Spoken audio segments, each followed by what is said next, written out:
absolutely ridiculous. The prime minister, who was supposed to be this new, shiny prime minister, promised to get changes done right away. In his own words, he said he'll be decisive.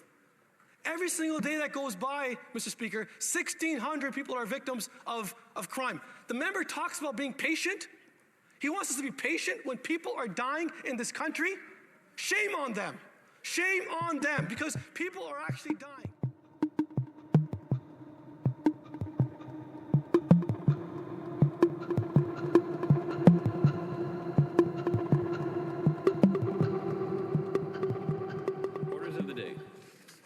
Orders of the day, government orders, business of supply, consideration of an opposition motion concerning the passage of Bill C-242, standing in the name of Mr. Canna.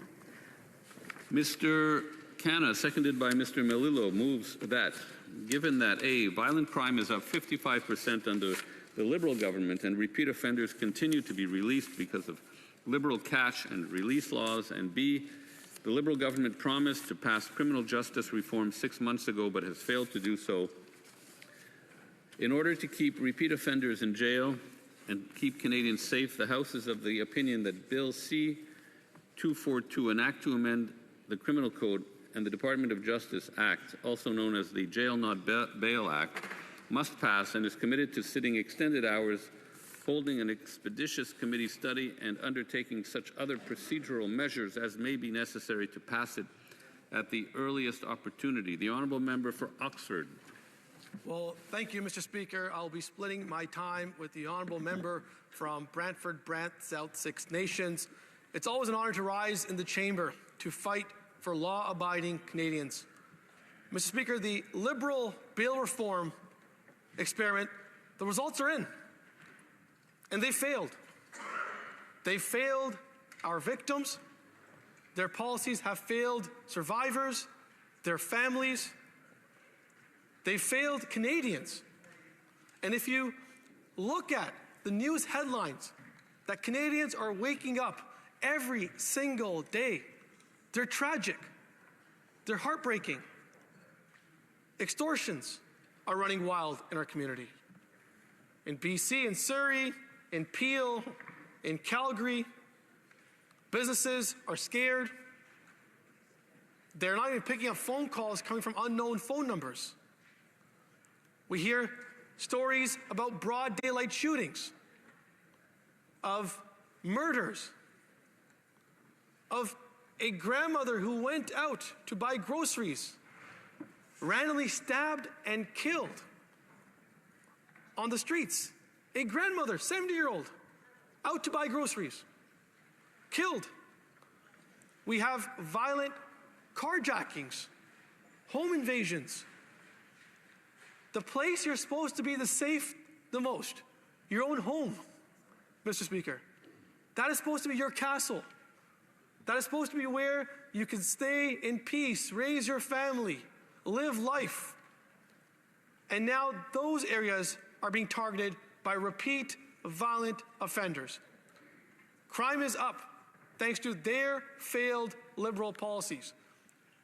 Thanks to bills like C-75 and C-5, they've allowed repeat violent offenders to terrorize our communities over and over and over again. It's their decisions. It's their policies. I know they love to deny and deflect and distract Canadians from their failed record. But they're responsible. In 2019, when they brought in C-75, they codified the principle of restraint. The principle of restraint clearly says that judges, justice of peace, peace officers will release on the least restrictive conditions at the earliest opportunity. That is a decision they made. They took that action. They presented that to Parliament. And Conservatives voted against that then, and we're against that principle today. Every single day that goes by, 1,600 violent crimes happen in our country. Just in one day. Wow. 1,600. And if you do the math, that's almost one per minute. 1 Canadian per minute falls victim to violent crime in Canada because of their failure to act. And Canadians are scared. They're terrified. They're afraid to go on that evening walk in their neighborhood. I have seniors in Oxford County who can't even go to the bank without seeing security, without being nervous. That is not the Canada that my parents came to. That is not the Canadian dream that newcomers or folks that have been living here for generations love. Mr. Speaker, it is their policies that have let Canadians down. And the ironic part is this, that they said, and the Prime Minister said in the campaign, I'm going to take decisive action. I'm going to be making changes to the criminal code right away. It's been 6 months, and we haven't seen any legislation come forward. They keep talking about some magical bill on bail reform. It's coming. Well, they did bail reform, and they failed. So we don't need no more liberal bail policies. We need to scrap liberal bail. We need to invest in making sure that our frontline officers have the tools they need. We need to make sure that the criminal code is reflective of today's realities. And that is why last week I tabled the Jail Not Bail Act. The Jail Not Bail. This legislation, which I did the homework for them. I know they're struggling to put something together. This bill came together from consultation and support from right across our country, from Yukon Whitehorse all the way to the East Coast. I've met with law enforcement, dozens of police unions, along with my colleague from Brantford Brant, South Six Nations, and others in my Conservative team. We've met with victim advocacy groups. I've met with the families of victims. I've sat at their tables and had conversations. And they've cried because this stuff is preventable. We didn't have to be here today. Our bill has feedback from Crown prosecutors, from defense lawyers, from the legal community. And more importantly, we have tens of thousands of Canadians who are signing up our petition demanding this government finally wake up, end the madness, and restore safe streets in our country again. And our Opposition Day motion is important so we could pass Bill 242, the Jail Not Bail Act, as soon as possible. We want them to get out of the way. Stop blocking safe communities. Stop delaying, stop denying. Stop chasing photo ops and media headlines. Instead, focus on fighting crime for our Canadians. And we've seen this not just in the big cities. Crime is now coming to rural Canada. Businesses are being affected. There's an economic cost. There's a emotional, social, security cost that's being added on. And no one's seen this level of crime before. And that is why my Jail Not Bail Act will repeal the principle of restraint that the Liberals brought in. We will introduce a principle of public safety as the primary consideration for bail decisions. Let's put the rights of law-abiding Canadians first, not the criminals like they've been doing for the last number of years. My bill will introduce a new major offenses category, which will include violent crimes like arson, extortion, home invasions, carjackings, assaults on police officers, peace officers, that would become a reverse onus on them to get bail. We will bring in legislation to add clarity to the criminal code, to give judges the clarity they need by making it mandatory for judges to look at the criminal history of an accused for all offenses. We will change and tighten the risk assessment when it comes to granting bail in the secondary grounds. We will add new measures as tertiary grounds that will, if you have a long rap sheet, if you've been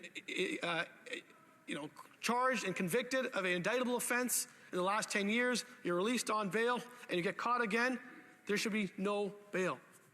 We are tightening the conditions for bail. Right now in Canada, a criminal that's been indicted for an indictable offense, a major offense, can be a surety, can vouch for other criminals. And we've seen that. Please tell me that there's criminals vouching for other criminals. How does that make any sense? A surety is supposed to be somebody that could support this person and make sure they stay out of trouble. But when you have criminals vouching for criminals, that's a problem. So our bill, it's not about being partisan, and we're asking for their support. Put their partisanship aside. Think about Canadians. This is a common sense piece of legislation. It will protect Canadians. It will ensure that repeat violent offenders stay behind bars where they belong, Mr. Speaker, and restore safe streets in our community once again. Thank you so much. Hear, hear. Any comment here?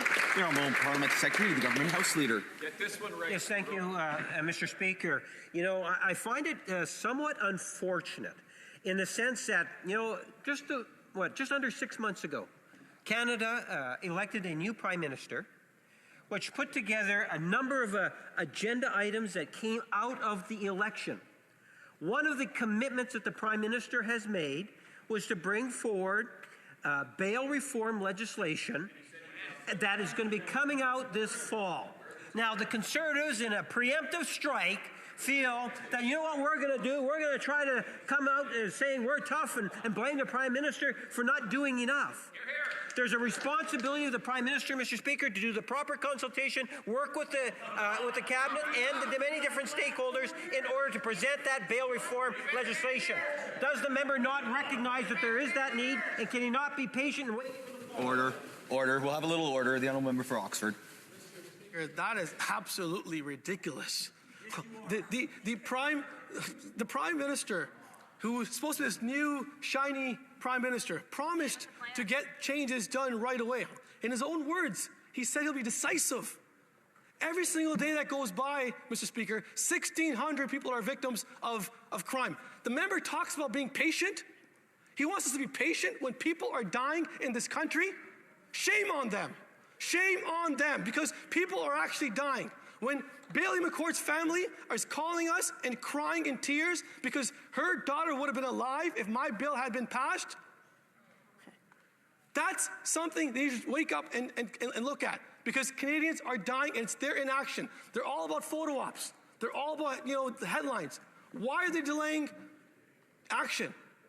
It is their policies that cause problems. It's their bill reform ideas in 2019 that have destroyed our country. Enough is enough. Let's bring back safe streets.